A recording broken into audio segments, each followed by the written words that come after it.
ආයුබෝවන් දුවේ පුතේ.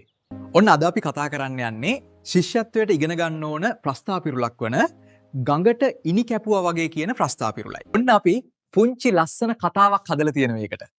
අපි මුලින්ම ඒ කතාව බලලා ඉමුකෝ. ඔන්න දුවේ පුතේ එකෝමත් එක රටක ලස්සනම ලස්සන පුංචි ගමක් තියෙනවා. ගමේ හරිම කඩිසර ගොවිරාල කෙනෙක් ඉන්නවා.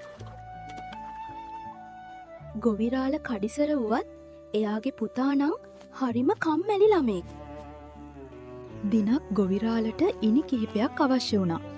පුතාවත් එකතු කරගෙන ගිහින් ඉනි හොයනවා කියලා ගොවිරාල හිතාගත්තා. පුතේ අපේ වැට හොඳටම අබලන් වෙලා. අපි මේකට අලුත් වැටක් ගහමු. අද අපි කැලේට ගිහින් හොඳ ඉනි ටිකක් හොයාගෙනෙමු. ගොවිරාල පුතා සමග කැලේට යන්න පිටත් වුණා. කැලය මැදින් ලස්සන ගඟක් ගලාගෙන ගියා. ගොවිරාලට ඉනි කැපීමට උදව් නොවූ පුතා ගගේ එහෙමෙහෙ දුවමින් සෙල්ලම් කරමින් හිටියා.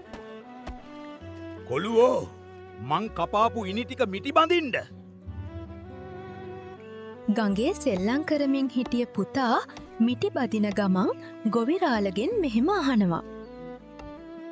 මේ ගඟ කොහෙටද ගලාගෙන යන්නේ?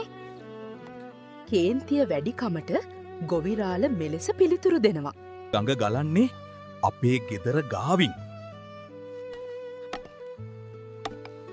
මේවා හිස මත තියන් මහන්සි වෙලා ගෙදරට අදින්න ඕන නැහැ.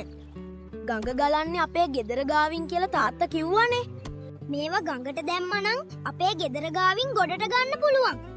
එහෙම හිතලා ගොවිරාල මහන්සි වෙලා කපාපු ඉනි ඔක්කොම ටික පුතා විසින් ගඟට දැම්මා. කොයි පුතේ මිටි බැඳපු ඉනි ටික? මං ඒ ටික ගඟට දැම්මා. අපිට ගෙදර ගාවින් ඒ ටික ගන්න පුළුවන්.